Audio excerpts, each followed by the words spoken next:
अपने अगले मेहमान को मैं मंच पर आमंत्रित करना चाहूंगी और एक एक करके उनकी फिल्मों के बारे में जब मैं आपको बताऊंगी तो आपको अंदाजा लग जाएगा कि इस मंच पर अब अगला सेशन कितना धमाकेदार होने वाला है। कौसर मुनीर बतौर गीतकार अपने करियर की शुरुआत टेलीविजन शो जस्सी जैसा कोई नहीं के टाइटल ट्रैक से की। उसके बाद उन्होंने फिल्म टशन का सुपरहिट गाना फलक तक के बोल लिखे। इस गाने के बाद हिंदी सिनेमा के पर्दे पर वो ऐसी आई जिनका सानी आज तक दूसरा कोई नहीं। हिंदी सिनेमा में कई सुपरहिट फिल्में जिनमें इश्कज़ादे, धूम 3, एक था टाइगर, बजरंगी भाईजान, डियर जिंदगी, इसके गाने आपने लिखे हैं। जोरदार तालियों के साथ मंच पर मैं आपको आमंत्रित करना चाहूंगी। आप आइए साहित्य आज तक के मंच पर, हमारे इस शाम को और ज्यादा खुशनुमा बनाइए और आपके साथ इस सेशन को आगे बढ़ाएंगी मेरी वरिष्ठ सहयोगी आज तक की senior executive editor Anjana Om Kashyap. जोरदार तालियां इस सेशन के लिए। तो मशहूर गीतकार कौसर मुनीर के बारे में आपने बहुत कुछ सुना, लेकिन इनके गाने का एक एक शब्द अपने आप में एक कहानी है और वो सब जानने की कोशिश करेंगे कि आखिर इंग्लिश लिटरेचर में पढ़ाई करने के बाद कोई हिंदी फिल्म इंडस्ट्री के लिए इतने खूबसूरत गाने कैसे लिखता है, और हम सब के अंदर भी शायद प्रेरणा उससे जग जाए कि कुछ हम लोग भी लिखने लगे। लेकिन लव यू जिंदगी, जो दिल से लगे उसे कह दो हाय हाय। तो आपकी जिंदगी का फलसफा क्या है? आप किन चीज़ों को हाय हाय कहती हैं और किन चीज़ों को बाय बाय कर देती हैं? नमस्कार। आज तक अंजना जी, आपने एक क्या कहते हैं परिचय में कई सवाल भी पूछ डाले। तो सबसे पहले तो मैं बता दूं कि जो मेरे घर का माहौल था जब मैं छोटी थी, जब बड़ी हो रही थी, वो कुछ मेरे ख्याल से हिंदुस्तान का एक बहुत ही क्या कहते हैं एक सही प्रतीक कह सकते हैं, एप्ट, क्योंकि मेरी पैदाइश हुई एक घर में जहाँ पे अदीब थे, अलीगढ़ मुस्लिम यूनिवर्सिटी से ताल्लुक़ था। मेरी दादी सलमा सिद्दीकी, उनके शौहर कृष्ण चंद्र बहुत बड़े अफसाना निगार, और लेकिन मेरी जो स्कूलिंग और कॉलेज वो अंग्रेज़ी में हुआ। Convent school, Saint Xavier's college, English honours पढ़ने का शौक़ तब था, भी है। और जब मैं लोगों को बात करते हुए सुनती थी तो मुझे थोड़ा सा कन्फ्यूजन होता था। हिंदी, उर्दू, पंजाबी, मराठी, अंग्रेज़ी। अब जैसे मेरी दादी सलमा सिद्दीकी साहिबा, वो कभी कहती थी कि अरे भाई वो तो बड़ा मोरान है, अटरंडम कुछ भी कह जाता है। तो मैं बहुत देर तक समझती थी कि अटरंडम उर्दू का शब्द है, उर्दू का लफ्ज़ है, but what he was trying to say was at random. या मराठी में सागर को दरिया कहते हैं। हाँ। तो बहुत दिनों तक मुझे लगा कि सागर समंदर है वो दरिया है। बाद में पता चला नहीं, नदी जो होती है उर्दू में वो दरिया है। तो ये एक बहुत अच्छी चीज़ हुई कि जो ज़मीन जो बनी मेरी, वो पढ़ के नहीं, वो सुन सुन के बनी। और शायद तभी कॉलेज में मैंने कुछ रिसर्च वर्क, स्क्रिप्टिंग वर्क शुरू कर दिया। जस्सी जैसी कोई नहीं में मैंने गीत नहीं लिखा था, मैं बतौर राइटर मैंने शुरुआत की थी। Title track? No, screen writing. Screen writing जी, स्क्रीन प्ले लिख रही। बिल्कुल। जैसे बजरंगी भाईजान के भी डायलॉग लिखे हैं मैंने, तो स्क्रीन राइटिंग तरह तरह की। तो इंग्लिश में भी कंसल्टेंट थी आप, कुछ आपने इंग्लिश जी बिल्कुल, वो अपने आप में कहानी है। क्योंकि श्रीदेवी जी जब वो आई दोबारा इंग्लिश में, तो वो कैरेक्टर ऐसा था कि उसको अंग्रेज़ी बोलने में दिक्कत होती है, लेकिन हिंदी में बिल्कुल, वो हिंदी उनकी पहली भाषा है। तो मुझे रखा गया उनकी जो हिंदी और हिंदुस्तानी है उसे साफ़ करने के लिए, और होते होते फिर मैंने पूरी फिल्म का ही क्या कहते हैं लैंग्वेज सुपरविजन किया। इससे पहले कि हम आगे बढ़े, हाँ डूबे कुछ और डूबे, कुछ आपका लिखा हुआ ज़रा आपसे सुन ले, कुछ भी। डूबे तो आप गहराइयाँ की बात कर रही हैं जी। आप मुझे बता रही थी कि आपको वो गाना अच्छा लगता बहुत है ज़्यादा। और आई एम मैं उसको लूप में सुनती हूँ जब मैं सुनती हूँ तो। जैसे उसका एक बड़ा इंटरेस्टिंग, मैं आपको एक किस्सा सुनाऊं कि उसमें एक लफ्ज़ आता है बेसफ़र। बेसफ़र बेसफ़र एक एक ग्रूव है उसका। तो कई लोगों ने मुझसे पूछा ये बेसफ़र क्या होता है, बेसफ़र तो कोई लफ्ज़ नहीं होता। तो मैंने कहा इशक़ज़ादे कौन सा लफ्ज़ होता है तो वो भी एक बनाया हो, तो वो लिबर्टी है जो हम पोइट्री में लिरिक्स से ले सकते हैं। आप सुनाने का कुछ कह रही हैं तो मैं कुछ एक क्या कहते हैं, एक नज़्म नुमा चीज़ आपको सुना देती हूँ। बातों में मेरी कोई नई बात नहीं है, बातों में मेरी कोई नई बात नहीं है, जो बात से बनती थी अब वो बात नहीं है। ना नीम में मस्ती है ना वो नून में निमकी, अब काफ में भी मेरे खुराफात नहीं है। गालिब की थी ये गैब की, ये किसकी थी गज़ल, गालिब की थी या गैब की, ये किसकी थी गज़ल, करता था जो शनाख्त अब वो साथ नहीं है। रूमी और नजूमी नहीं आते हैं ख्वाब में, सर पर मेरे अब सरवरों का हाथ नहीं है। सियाही की ज़रा सी जो शीशी में भरी थी, अब सारे कायनात में वो रात नहीं है। औरों के इशारों पे नाचती है ये कलम, औरों के इशारों पे नाचती है ये कलम, अब रूह रक्स की मेरी औकात नहीं है। अदब की ना हुई, अदब की ना हुई तो मैं हो जाऊं बेहुदी, अब ऐसे भी बुरे मेरे हालात नहीं हैं। और इसका आखिरी शेर है कि रहने दो बिछी सुबह तलक हरफों की बिसात, चेस बोर्ड, रहने दो बिछी सुबह तलक हरफों की बिसात, शह गिरा है रानी अभी मात नहीं है। क्या बात। इस तरह का लिखने में और फिल्मों के लिए लिखने में क्या कुछ अलग सोचना पड़ता है, क्या फ़र्क क्या होता है कौसर मुनीर से समझे? फिल्मों में लिखना कई ज़्यादा मुश्किल है, कई ज़्यादा, क्योंकि शायरी आप, मैं शायर नहीं हूँ, मैं अपने आप को, मैं मुशायरों में नहीं पढ़ती, कवि सम्मेलनों में नहीं जाती। वो एक क्लासिकल ट्रेडिशनल एक बहुत ही पक्का एक फॉर्मेट होता है, एक मंच होता है। फिल्मों में लिखना बहुत अलग अलग तरह के क्राफ्ट आपको आना ज़रूरी होता है। पहले तो संगीत, जैसे कान के पक्के होना बहुत ज़रूरी है। फिर अमूमन आपको पहले धुन दी जाती है, तो धुन, आपको धुन में आपके जो थॉट हैं, आपके जो अल्फाज हैं, उनको पिरोना तो बहुत ही पोएटिक वर्क है, उनको फिट करना पड़ेगा, उनको स्कैन करना पड़ेगा, उसको बिठाना पड़ेगा। अच्छा, अब ये नहीं है कि आप अपनी डायरी रख लें, अपनी शायरी लिख रहे हैं।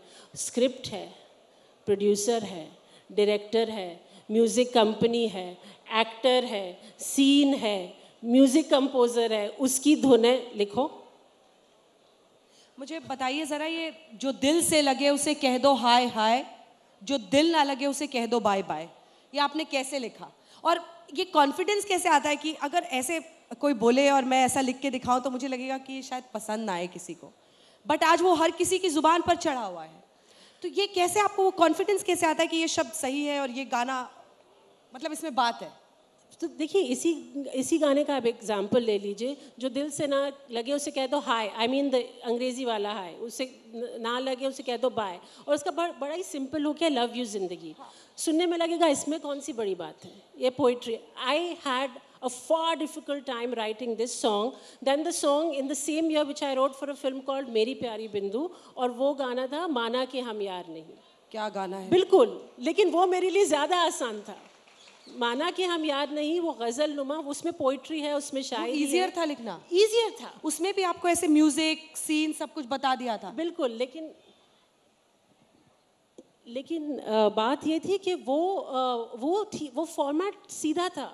वो दर्द दिल की बात हो रही है, बिछड़ने की, जुदाई की, अलहदगी की, वो यूनिवर्सल इमोशन है। वो जो मोहब्बत के गीत होते हैं, दिल टूटने के गीत होते हैं, वो बिना आपको अगर वो ज़ुबान नहीं समझ में आती, वो तमिल गाना हो, पंजाबी गाना हो, वो स्वाहिली गाना हो, आपका उसको इमोशन समझ में आ जाता है। ये अलग बात है कि लोगों ने उसकी शायरी को अप्रिशिएट किया। लव यू ज़िंदगी was very hard. It's very hard, like I say, to do comedy for actors. It's very hard to appeal to a young children's audience. मुझे बड़ा अच्छा लगता है कि ये लव यू जिंदगी एनुअल डेज में बहुत बजता है.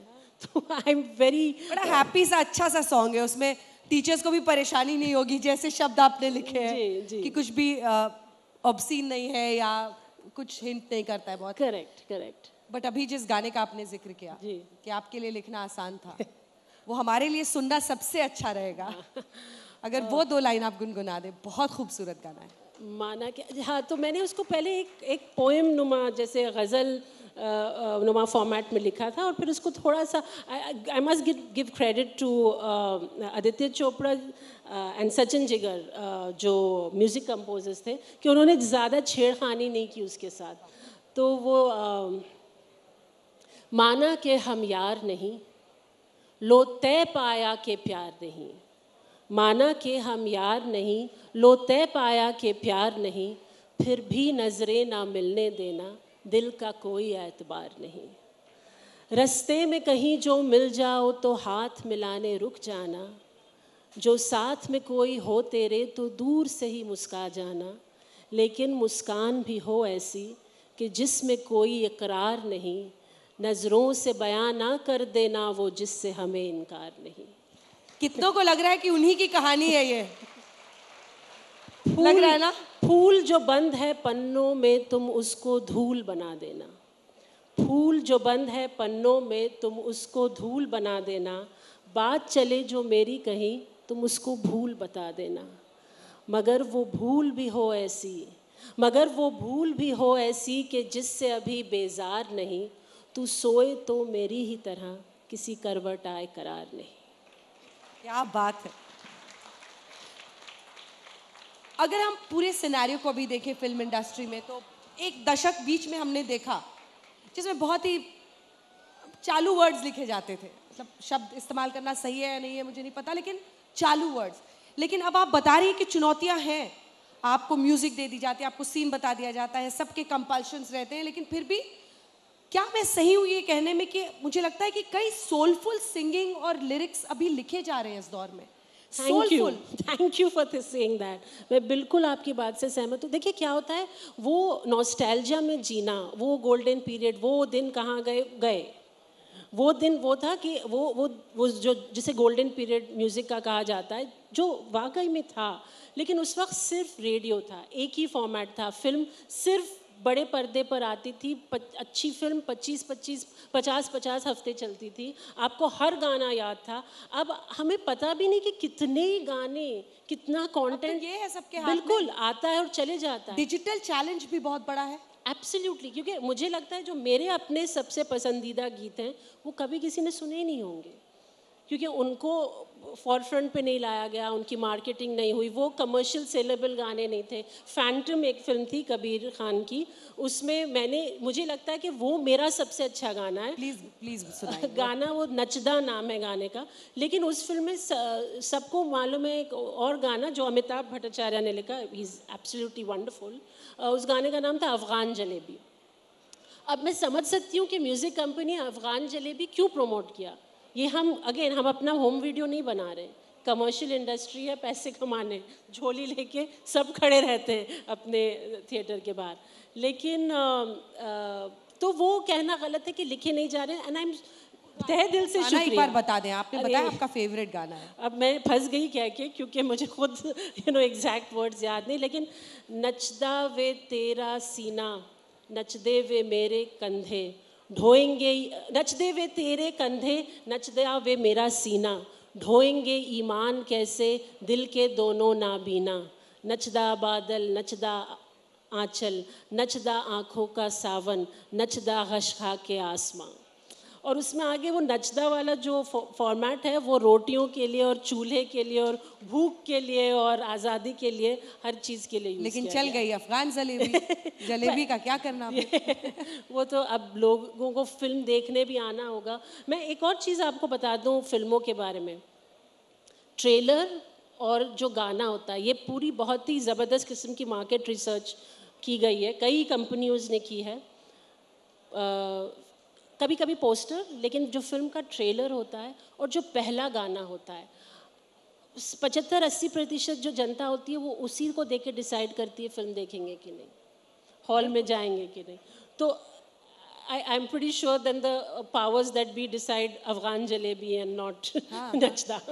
लेकिन फिर प्रेशर भी उतना ही रहता होगा आप पर कि कौसर यार ऐसा गाना लिख दे कि बस फिल्म हिट हो जाए। देखिए, हम कुछ लिरिसिस्ट हैं, गीतकार हैं जो बहुत ही और वाकई में करीबी दोस्त हैं।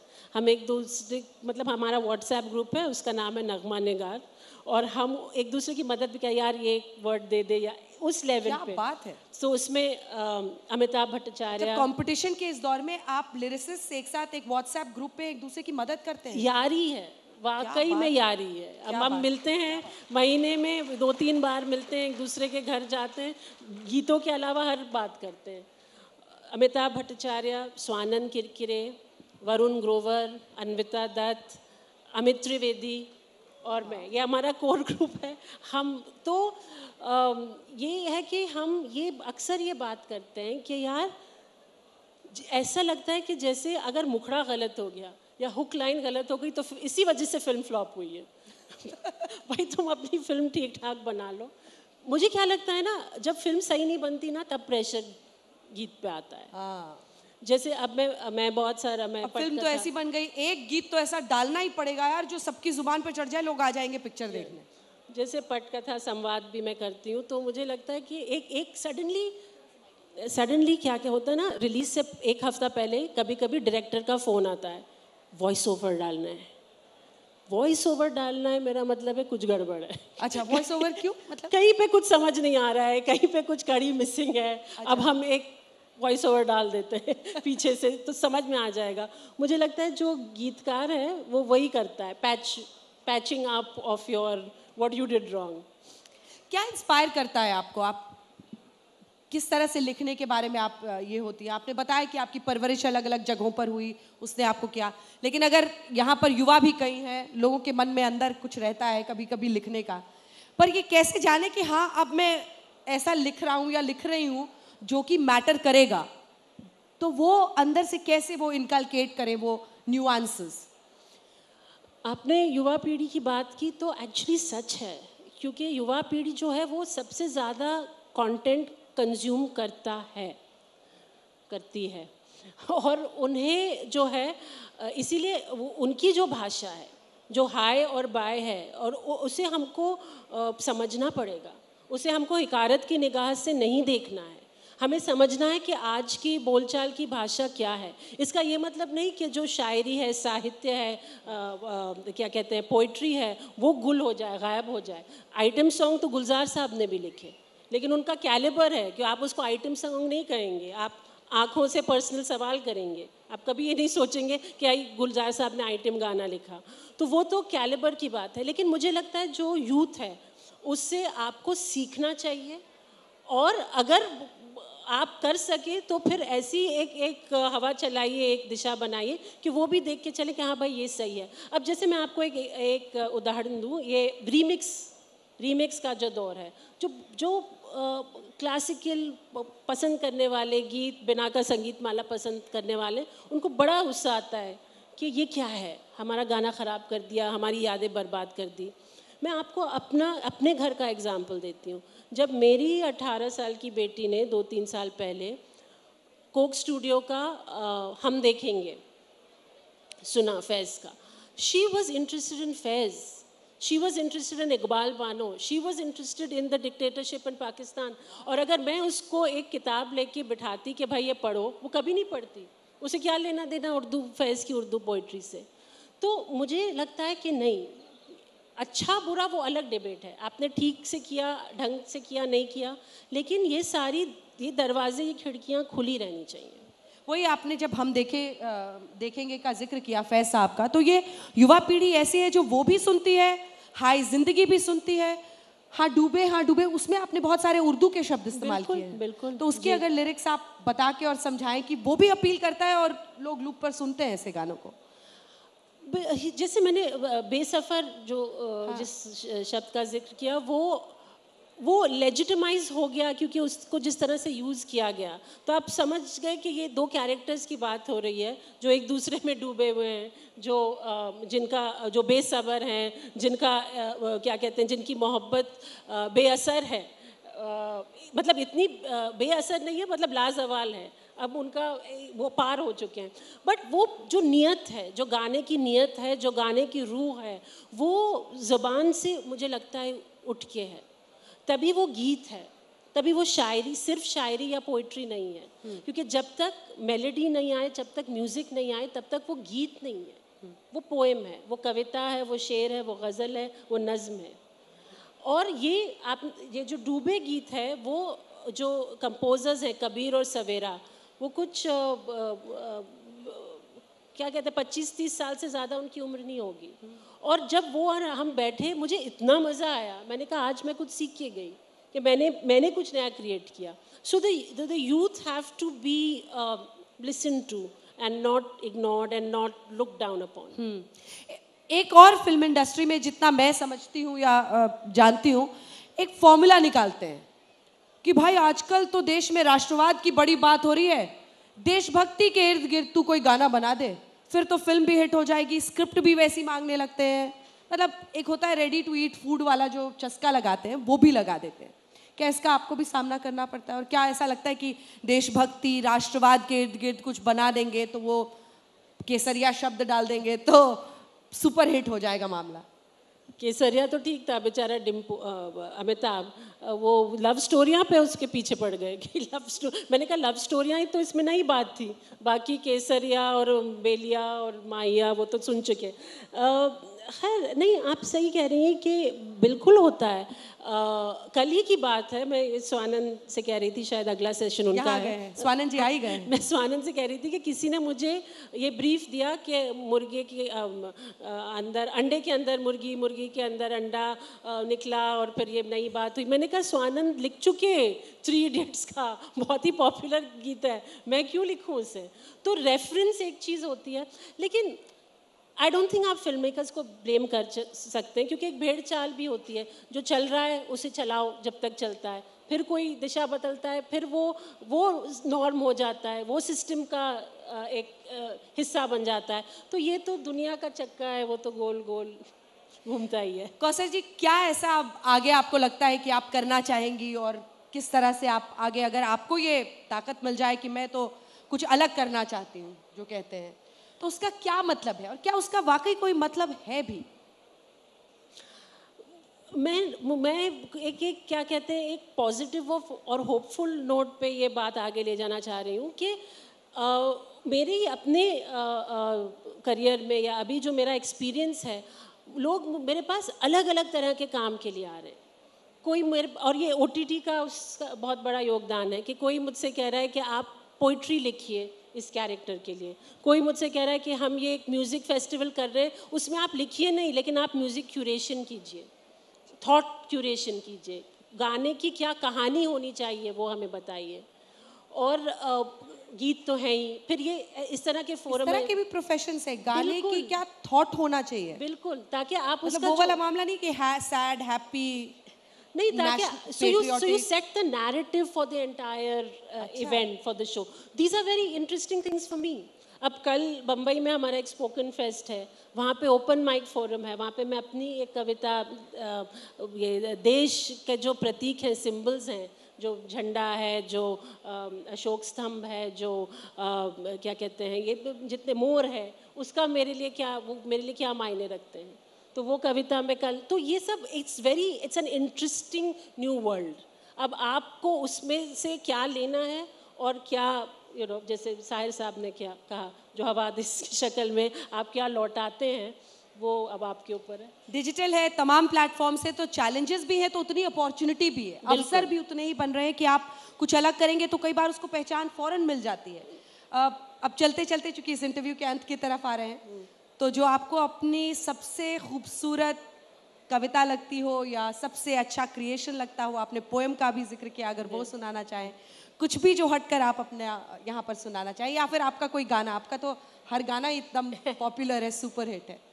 अब मेरी दिक्कत ये कि जो मैं कविताएं लिखती हूँ अपने लिए, वो ज़रा वो कुछ 8, 10, 12 मिनट लंबी होती हैं, नज़में होती हैं, तो वो किसी और दिन जब हम सिर्फ सुनने सुनाने बैठेंगे।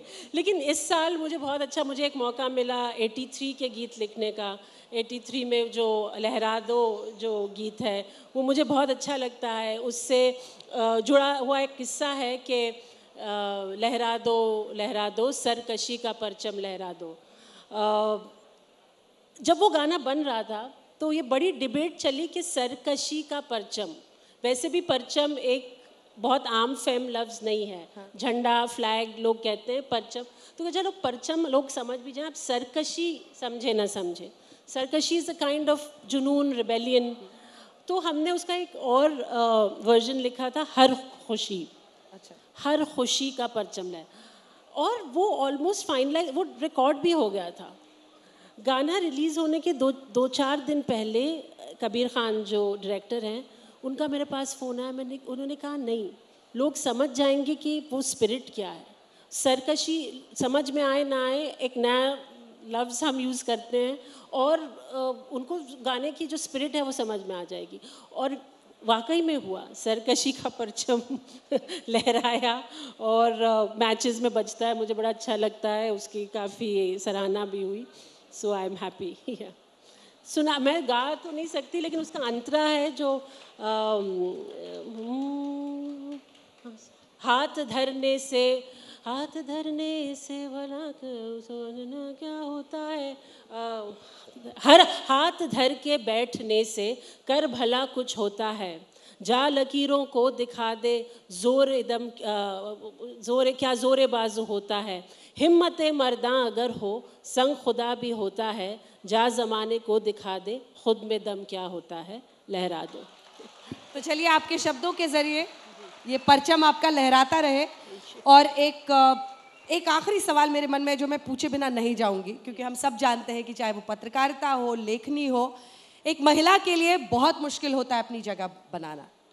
और एक लेखिका, एक लिरिसिस्ट, मुझे लगता है बहुत कम फीमेल लिरिसिस्ट हैं इन फिल्म इंडस्ट्री में, अगर मैं सही हूं। कम, जी जी, सच है। वो चैलेंज क्या था, और कोई ऐसी घटना छोटी सी जो आप बताएं जिसमें कई बार हम लोगों को भी रानी लक्ष्मीबाई बनना पड़ता है, तो वैसा कोई मोमेंट आपका भी था वहाँ पर?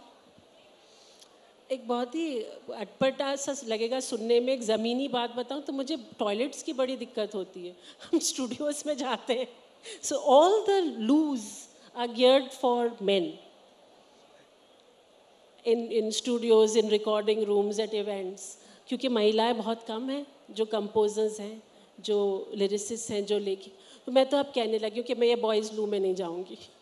आपके डायरेक्टर का जो बाथरूम है, आपके जो हेड ऑफ कंपनी का है, मैं वहाँ जाऊँगी। ये छोटी सी बात है, लेकिन ये बहुत बड़ी बात है। हमें अपनी जगह खुद बनानी पड़ेगी, पैर जो है दरवाजे में अड़ाना पड़ेगा, शायद मैंने अड़ा दिया है। लेकिन और एक चीज़ है फिल्म इंडस्ट्री के बारे में, स्पेशली जो नॉन परफॉर्मिंग आर्टिस्ट हैं, जो सिंगर्स और एक्टर्स हैं, उनके लिए अलग दुनिया है, अलग रूल्स है, अलग दुनिया है। लेकिन हमारे लिए मुझे लगता है कि मेरिट पर है। आपने अच्छा गाना लिखा, आप महिला हैं, पुरुष हैं, चिड़िया हैं, बिल्ली हैं, बस आपका हिट और फ्लॉप और आपने सही ब्रीफ फॉलो किया नहीं, उस पर निर्भर है। लेकिन ये जो छोटी छोटी चीज़ें होती हैं, रात की रिकॉर्डिंग, दिन की सिटिंग, वॉशरूम, वो सब चीज़ें, लेकिन इससे आवाज़ उठानी पड़ेगी और बदलाव आ रहा है।